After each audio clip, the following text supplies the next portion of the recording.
Pues sin duda el tema de la semana sigue siendo y va a seguir teniendo efectos en toda la región y seguramente en el mundo. El miércoles se confirmó la destitución de la ya expresidenta Dilma Rousseff en el Brasil. Michel Temer ya es el presidente. Él está en este momento en China, en la reunión del G20, y mientras tanto el PT, después de todos estos años de gobierno, se prepara para hacer oposición.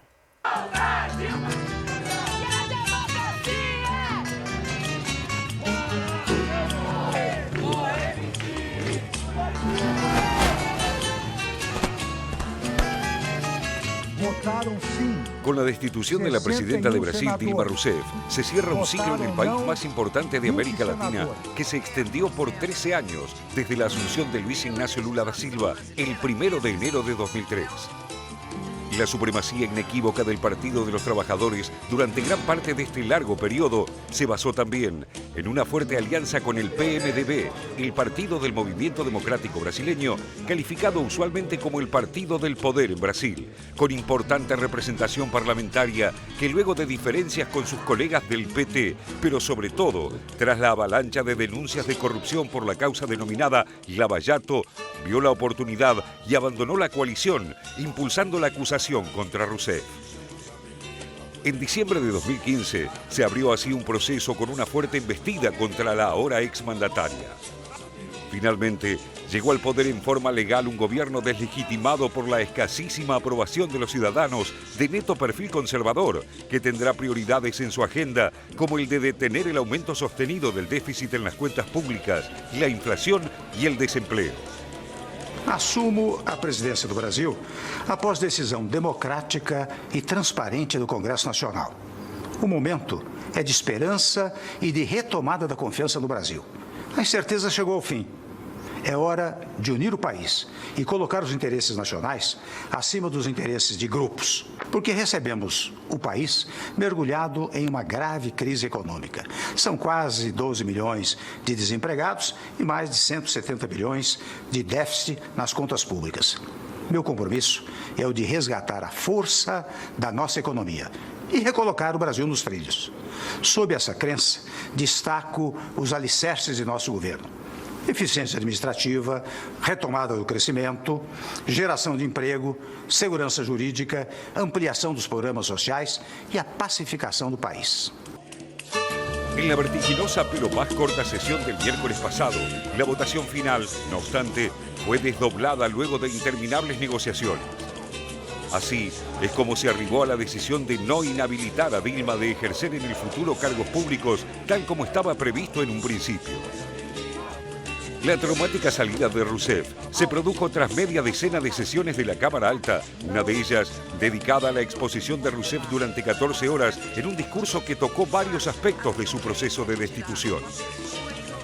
La denuncia de golpe de Estado volvió a estar presente al mismo tiempo que la enumeración de las múltiples circunstancias que fueron configurando el caldo de cultivo en el que finalmente se definió su salida. Las sesiones no estuvieron exentas de un clima tenso y hasta agresivo, pero también de intervenciones emotivas, como por momentos demostraron la abogada de la acusación, Janina Pascoal, y el defensor de Rousseff, José Eduardo Cardoso.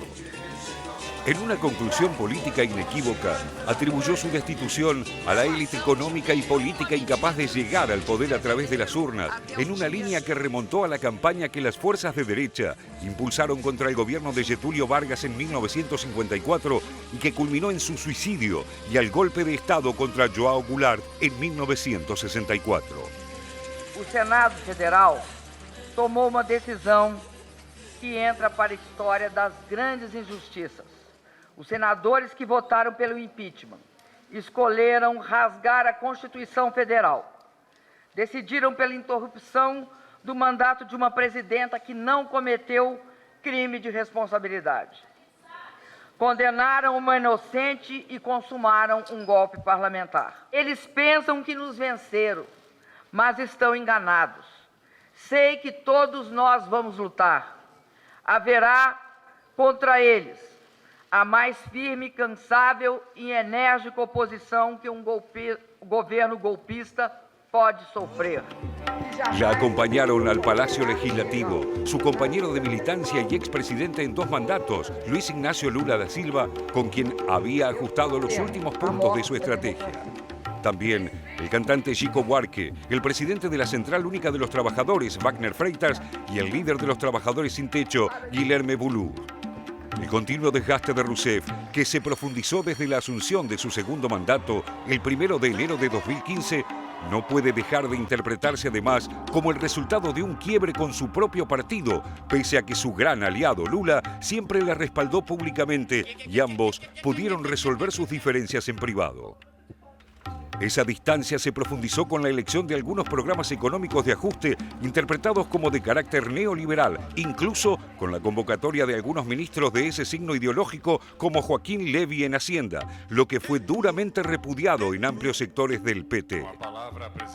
En abril, una comisión especial de la Cámara de Diputados autorizó el proceso de impeachment por considerar que había indicios de que la presidenta había cometido crímenes de responsabilidad al modificar partidas del presupuesto sin intervención del Congreso, una movida en la que el expresidente de la Cámara de Diputados, el procesado por enriquecimiento ilícito Eduardo Cunha, tuvo un papel definitorio. Sin embargo, Dilma no fue tocada por la descomunal trama de sobornos en la petrolera estatal Petrobras, que sí salpicó a su gobierno, al propio Lula y a dirigentes políticos de otros partidos, junto a varios empresarios.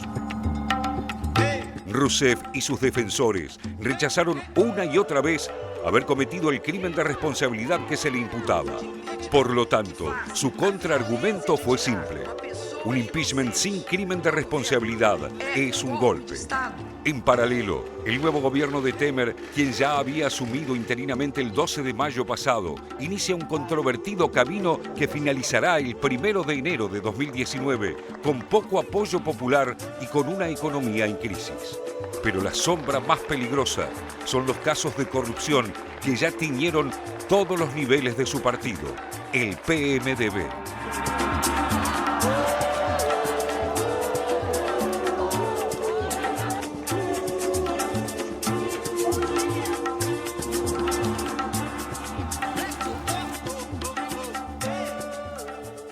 Dilma Rousseff usó una frase fuerte porque habló de pena de muerte política. Eso dijo cuando en su alocución, durante todas esas horas en las que estuvo hablando durante el impeachment.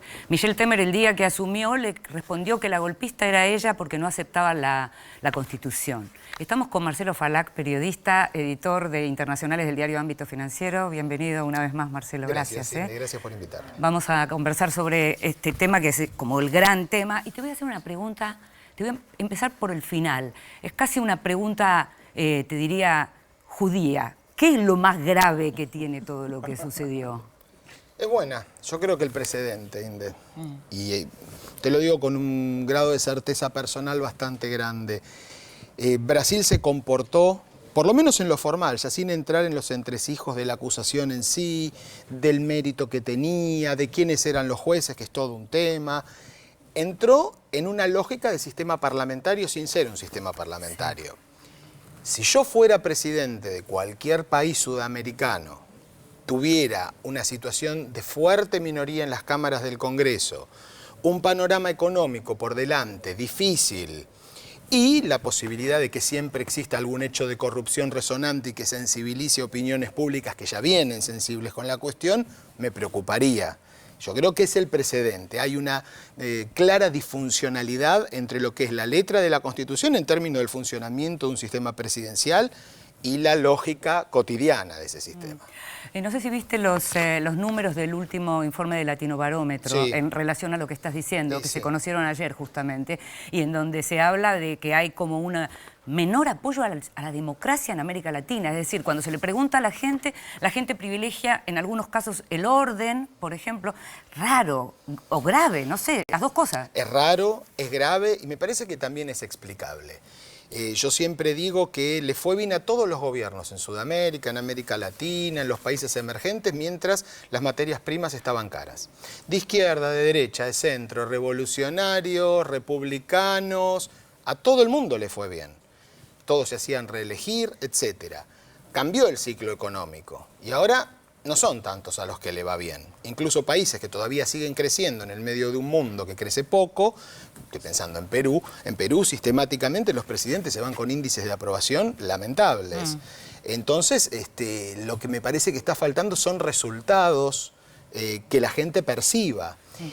Y esto en el contexto de sociedades que, bueno, la cultura democrática la estamos conformando, no la tenemos como algo heredado y descontado. Tampoco es muy sorprendente que el apego a la democracia tenga estos vaivenes.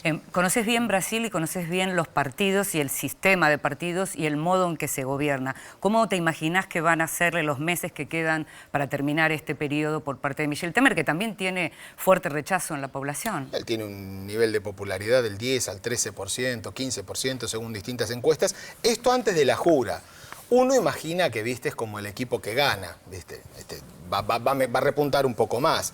Y después dependerá de la gestión del día a día. Yo creo que, independientemente del proceso de juicio político y de todas las críticas que en lo personal hago, él tomó una decisión correcta e inteligente, que es todas las reformas que se plantea hacer, que básicamente son las que le está pidiendo el gran empresariado brasileño, van todas rápido.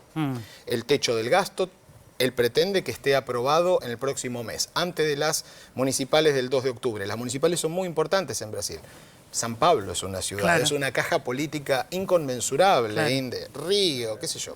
Muchas ciudades brasileñas. Claro. Eso es una, la laboral, la reforma laboral, con un, digamos, con planteos ya de reivindicar muy claramente la tercerización, la reforma jubilatoria. En Brasil lo que rige son años de aporte, pero si vos tenés los años de aporte y no llegaste a los 60 años, sos más joven, te jubilas igual. Quieren poner una edad mínima de jubilación. Son todas reformas muy que las quieren sacar prontito. Y las quieren sacar pronto. ¿Por qué? Porque tenés un calendario electoral ahora municipal en octubre y después ya está. Tenés una carrera electoral lanzada, claro, porque tenés un presidente que además no tiene la legitimidad del voto. Y que ni se le ocurra a ese presidente decir, me está yendo más o menos bien, en las encuestas ando bien, soy competitivo para 2018, yo me largo. Él dice que no. Hay asesores, personas que están alrededor de él, que ya empezaron a generar un operativo clamor un tanto prematuro, yo diría, pero que ya empezó esto.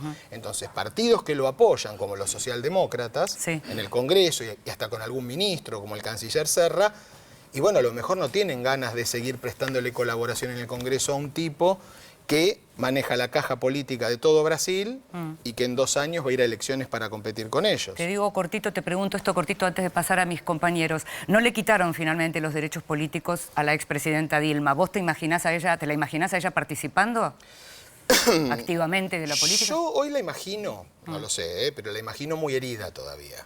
Y pensando más en lo que pasó que en lo que viene. Es posible, ella es una luchadora, es posible que ella quiera tener algún tipo de reivindicación. Lo que tiene es un nivel de imagen muy malo, incluso en su estado, en Minas, donde ella hizo su carrera política.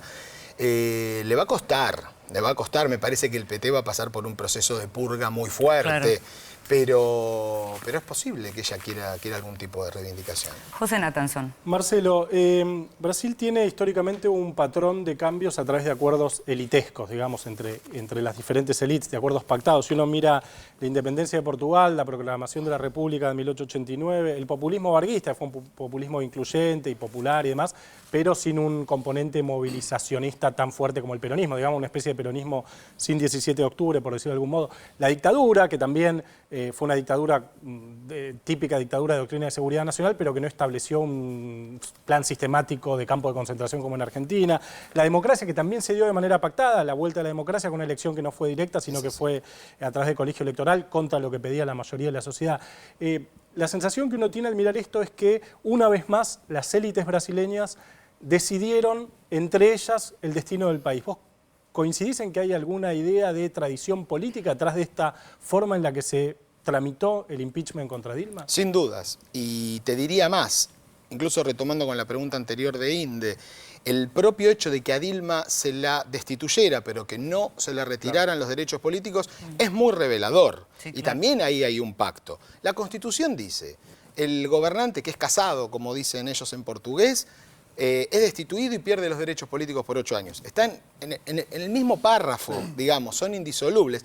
Acá, sorpresivamente, para gran parte de los que votaron la destitución, se separaron las dos Sí, votaciones. además algo difícil de explicar, por Y otra claro, porque parte. queda como que suficientemente culpable como para perder el cargo, pero no bueno. no se alcanza con que dejes de ser presidenta. le Claro, dijeron. pero pobre mujer, no la vamos a perjudicar tanto porque lo que hizo no es tan grave. Lo que se sospecha es que hubo un pacto entre el partido de Temer, el PMDB, y el Partido de los Trabajadores, que podría tener varios beneficiarios en el futuro. Entre ellos, un señor que ustedes mostraron en el informe, Eduardo Cunha, que es un hombre bastante difícil de describir en televisión sin resultar ofensivo y ponerse a tiro de juicio de algún tipo, por calumnias e injurias. El INADI de Brasil. Claro. Raúl. Marcelo, dentro de lo que va a ser este plan de emergencia y de corto plazo, de alguna manera, de Temer, ¿pensás que estará previsto avanzar sobre privatizaciones, desarmar otros esquemas, otras estructuras que se fueron armando o construyendo durante estos 13 años? Esto también es una demanda de algunos sectores del gran empresariado. Inclusive se está hablando de cómo se van a manejar el tema de recursos naturales, que también es un tema caro para todo el mundo, pero para Brasil particularmente. Brasil privatizó mucho ya en tiempo de Fernando Henrique Cardoso. En el programa del PMDB, del partido de Temer, figura privatizar todo lo que sea privatizable. Básicamente están apuntando a todo lo que son concesiones. Y ahí sí todavía queda mucho por. Pero hay un punto, que es Petrobras y el régimen petrolero. El régimen petrolero ya está en vías de cambio. Petrobras es una empresa mixta en la que el Estado tiene control. Sí, que ahora tiene un mal nombre. Y Además. que ahora tiene un mal nombre. Les queda servido el tema de Y Petrobras está para bastante avanzar. servido. Yo creo que pusiste, la verdad, un punto muy justo. Yo estaría sumamente pendiente de eso. Claro. Jorge Elías. Hay una realidad que es la de fondo, ¿no es cierto? En Brasil el 41% del PBI va al gasto público, 20.000 puestos públicos dependen de decisiones políticas, 34 partidos inscriptos, 27 con representación en diputados y no se sabe bien cuál es la ideología de cada uno de ellos. Se supone que se venden al mejor postor en algunos casos, eso quedó comprobado con el Mensalao. Incluye esto al Partido de los Trabajadores. Entonces la pregunta es, bueno, destituida a Dilma, ¿qué cambia con respecto a la confianza en los partidos políticos, que es cada vez menor? ¿Y qué cambia con respecto a la percepción de corrupción que hay en la propia sociedad entre los brasileños? Esta percepción es generalizada, está diseminada, no se salva absolutamente nadie. Hay planes de reforma política, pero esos planes yo los quiero ver, porque como los aprueban los mismos tipos que deberán correrse, yo no digo nada, solamente digo que los quiero ver. Vos lo describís perfectamente, el sistema político brasileño, y acá sí retomo lo que mencionaba al principio y que en el momento no venía a cuento de la pregunta. ¿Quiénes votaron?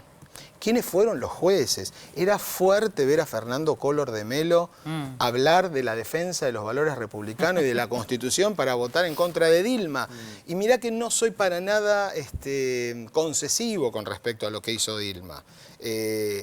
Sobre todo en lo que no fue materia del juicio político, en materia de corrupción, no personalmente, porque con quien vos hables, aún gente que la odia dentro del sistema político, dicen, ella no robó, pero ella dejó hacer, ella fue ministra de Energía, ella fue jefa de gabinete, ella fue presidenta de la República por un periodo entero y parte del segundo, casi la mitad del segundo. Nunca vio nada. Es muy complicado cuando un gobernante queda en la posición de defenderse diciendo, soy un incapaz o soy un ladrón, y que esas sean sus dos opciones. Claro, y que sean sus únicas opciones. Por eso me resulta difícil a veces resumir esto en una pelea entre la derecha y la izquierda, como se pretende en algunos sectores. Es mucho más complejo. Es más complejo porque vos hablabas del sistema político, ahí está lleno de pymes, pero yo creo que también hay algo, un poco lo que planteaba José antes, digamos, la cuestión de estos pactos cupulares, pactos de establishment, que son centrales, son el eje de la historia brasileña desde la independencia. Yo creo que hay algo de eso también, porque vos tenés sectores del empresariado, tenés a la Fiesp, al empresariado paulista, que jugó muy abiertamente y muy fuerte, y el mismo día en que cae Dilma y que jura Temer, en esas horas de interregno, salieron a poner el pliego de condiciones, digamos. No digo ni bien ni mal, digamos, pero es un sector importante, poderoso de la sociedad brasileña que salió a decir, todo bárbaro, pero ya necesitamos más, ya a un tipo que todavía no había jurado.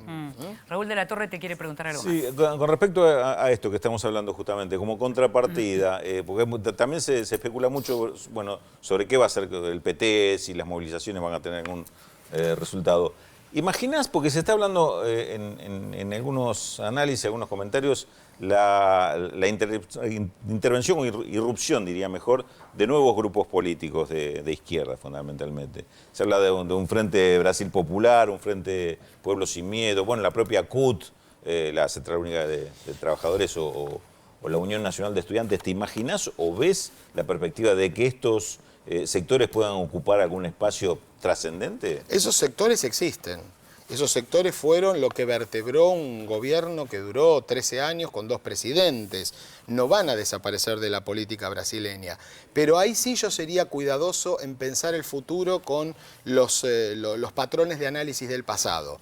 El hartazgo con la clase política de la que hablaba Jorge, a mí me hace, por ejemplo, mirar nada, es una intuición simplemente, no se puede especular mucho con eso, mirar con atención a quien fue la tercera candidata en la elección pasada, a Marina Silva. Claro.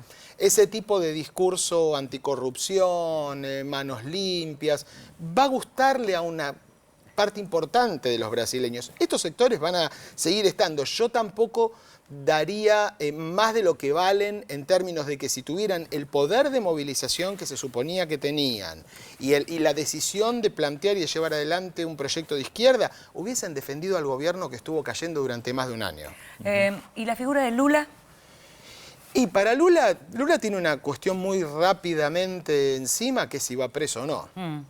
Si Lula tiene problemas judiciales a fondo, queda inviabilizado jurídicamente como candidato presidencial en octubre de 2018. Si esto no es así y los que miran abajo del agua ven esta votación desdoblada del Congreso como un guiño a Lula, hay un debate en Brasil, Inde. ¿Qué hacemos con el Lava Jato? Cumplió su rol histórico. El impeachment ya lo hicieron. Y ahora la sensación es que desbordó el Lava Jato. Claro, porque el presidente nuevo está delatado por arrepentido de la justicia. Claro, ahora tiene inmunidad el hombre. Claro. Pero, ¿qué hacemos con estos tipos? Y ahí vos tenés una judicatura, un sector de la judicatura muy jugado con una agenda judicial y también política, porque filtran declaraciones, eligen a qué empresario va a ser el que firme la delación premiada mediática, y quién no. También, muy mediática. Y quién no. Una acotación, y solamente muy breve, solamente para describir el estado de ánimo de los brasileños. Mandan una carta de electores al Folha de São Paulo y pregunta el lector, ¿cómo se escribe? Fora Temer o fora, Temer, chau Dilma o chau, Dilma. Es decir, cuando sacás la conclusión sobre el vocativo, si tiene que ir la coma, que evidentemente tiene que ir la coma, esto también demuestra cómo están los brasileños. Fuera Temer y chau Dilma.